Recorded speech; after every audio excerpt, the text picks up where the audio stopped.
En el video anterior les contaba sobre un reto que enfrenté como líder, trabajar con una persona del equipo cuyo estándar de trabajo era distinto al que buscábamos como área. Hoy quiero contarles cómo abordé esa situación y qué aprendizajes me dejó sobre el liderazgo. Lo primero que hice fue conocer a cada persona del equipo y entender qué los motivaba. A partir de eso, trabajé en adaptar la forma de comunicar las expectativas y los retos, conectándolos con esas motivaciones individuales. También establecimos espacios de feedback frecuente, donde no solamente señalábamos las oportunidades de mejora, sino que reconocíamos los avances que el equipo iba logrando. En este proceso hubo decisiones difíciles. Hubo una persona que no estaba alineada con los valores y la dinámica que buscábamos construir como equipo. En ese caso, trabajamos juntos para encontrar una oportunidad en otra área de la organización donde pudiera encajar mejor y desarrollar su potencial. Mirando en retrospectiva, creo que volvería a hacer lo mismo en términos de conocer primero a las personas y construir expectativas claras desde el inicio. Quizás lo que haría distinto sería tener esas conversaciones de alineamiento aún más temprano para acelerar el proceso de desarrollo del equipo. Para mí, liderar personas hoy es una gran responsabilidad. Cuando alguien decide formar parte de mi equipo, también está apostando por mí como líder. Y eso implica representar al equipo, darle visibilidad de su trabajo y crear las condiciones para que cada persona pueda desarrollarse y aportar su máximo potencial. Además, hoy vemos que las nuevas generaciones son mucho más dinámicas en sus decisiones profesionales y existe mayor movilidad laboral. Por eso, el liderazgo también consiste en generar esas experiencias de aprendizaje, desarrollo y propósito que hagan que las personas quieran formar parte del equipo. Una de las partes más difíciles del liderazgo es ese rol bisagra que cumplo dentro de la organización, porque por un lado tienes la responsabilidad de mostrar resultados y responder a las expectativas del negocio, y al mismo tiempo debes desarrollar y dar visibilidad al trabajo de tu equipo. El desafío está en encontrar ese equilibrio.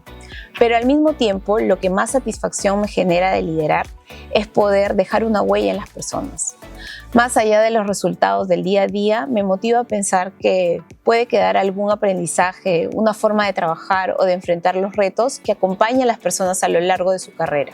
Una de las habilidades que más tiempo me tomó desarrollar como líder fue aprender a escuchar y hacer las preguntas correctas. Al inicio de mi carrera tenía que enfocarme mucho en encontrar rápidamente las respuestas, pero con el tiempo entendí que un buen líder no siempre tiene que tener todas las soluciones, sino que debe crear ese espacio para que el equipo piense, cuestione, encuentre las mejores alternativas. Si tuviera que darle un consejo a un estudiante de gestión que en el futuro tendrá que liderar personas, le diría que primero aprenda a liderarse a sí mismo.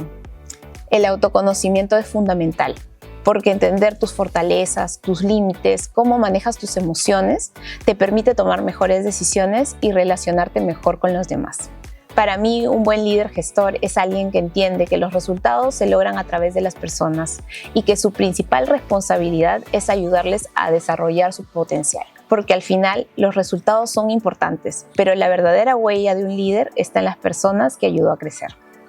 Anteriormente, les había comentado cómo en Colombia tenía que armar un equipo desde cero, en un mercado completamente nuevo y bajo mucha presión por la apertura. Entendí que no se trataba solo de ejecutar, sino de cómo liderar a las personas para que todo funcione. Ahora les contaré cómo lo abordé. Lo primero que hice fue generar claridad.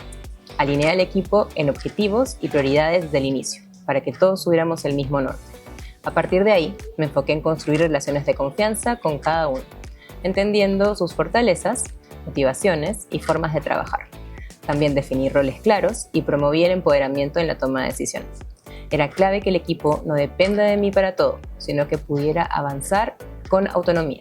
En paralelo, acompañé de cerca a las negociaciones más importantes y fomenté una dinámica colaborativa, siempre orientada a resultados. En ese proceso, tuve que tomar decisiones importantes respecto a las personas, desde seleccionar perfiles clave para fortalecer al equipo hasta reasignar responsabilidades según sus fortalezas individuales. También establecí estándares claros de desempeño y fui muy directa con el feedback, incluso cuando implicaba tener conversaciones difíciles. Mirando en retrospectiva, hay cosas que definitivamente volvería a ser igual. Por ejemplo, priorizar la cercanía con el equipo y la calidad estratégica desde el inicio. Creo que eso fue fundamental para sostenernos en un contexto tan exigente. Pero también hay cosas que haría distinto.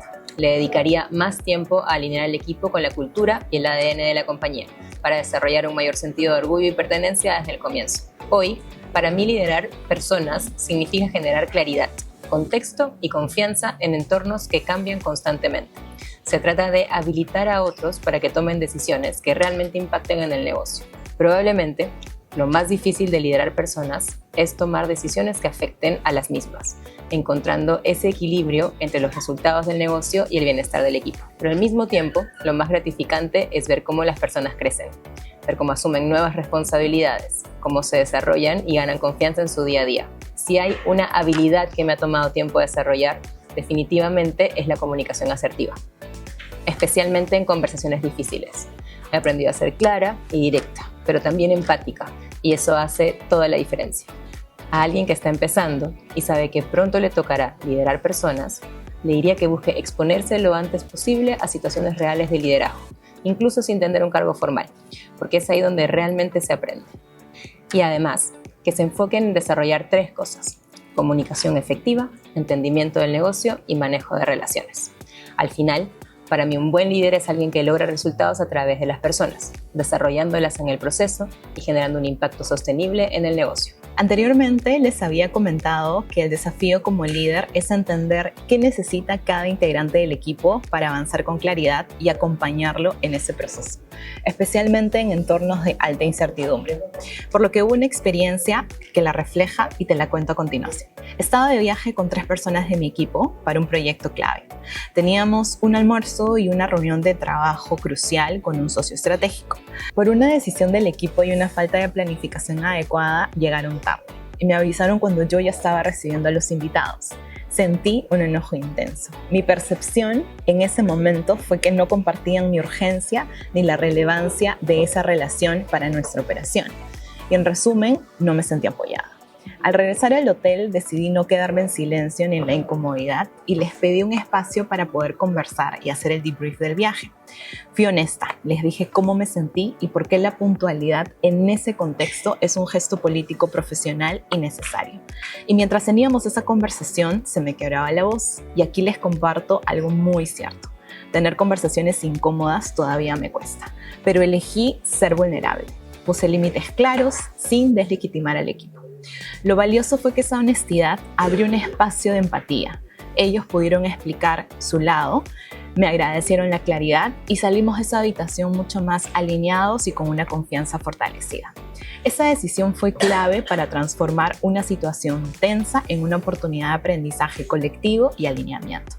Finalmente decidí ser muy clara en algo: ¿qué necesito de ellos en situaciones similares?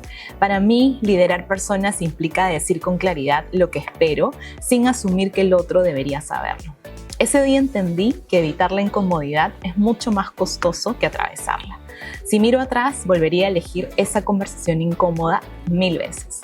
Lo que haría distinto es confiar más rápido en mi intuición y no darle tantas vueltas antes de hablar. He aprendido que ser empática y poner límites no debilita el liderazgo, lo construye. Lo más difícil de este camino es que exige mi autenticidad al 100%. Exige desaprender esa necesidad de parecer la jefa perfecta y entender que el mayor acto de autoridad es la honestidad de ser como soy, cuando lo que pienso, lo que siento, digo y hago están alineados. Lo que más me satisface de liderar personas es ver su crecimiento real, observar cómo ganan seguridad, cómo se apropian de su voz y cómo se desenvuelven en confianza en los espacios que les corresponden. Escucharlo en espacios de feedback cuando reconocen ese proceso y lo hacen consciente es profundamente gratificante. Para mí, ahí se confirma que el liderazgo no es protagonismo, sino habilitar a otros para que brillen. Y naturalmente mi liderazgo brilla con ellos. La habilidad que más me ha costado desarrollar ha sido tener conversaciones cruciales, decir lo que pienso, especialmente cuando disiento de forma clara y asertiva, incluso frente a posiciones jerárquicamente más altas que las mías y sobre todo en otro idioma. Pero más profundamente ha sido atreverme a ser vulnerable frente a mi equipo. Hoy entiendo que ser auténtica es 1000 veces más valioso que ser perfecta. Aprender que la vulnerabilidad no debilita el liderazgo, sino que construye confianza en el equipo y es la base de cualquier relación, incluso las de trabajo. Mi consejo para ustedes, futuros gestores y gestoras, es este. El liderazgo es algo que se entrena a diario. No esperen a tener personas a cargo para empezar. Toda experiencia suma, incluso las malas, porque te enseñan a qué tipo de líder no quieres ser. Liderar no tiene por qué ser perfecto y entender esa sutileza es sumamente importante. Puede marcar la diferencia en sus experiencias profesionales. Y quiero dejarles una invitación muy sencilla. Esta semana tengan esa conversación que están postergando porque es ahí donde empieza el liderazgo. Finalmente, una buena líder gestora es alguien que lidera con propósito, se involucra genuinamente en el crecimiento de las personas que tiene a su cargo, se atreve a ser vulnerable, pone límites claros cuando el contexto lo exige y transforma esa coherencia en resultados e impacto.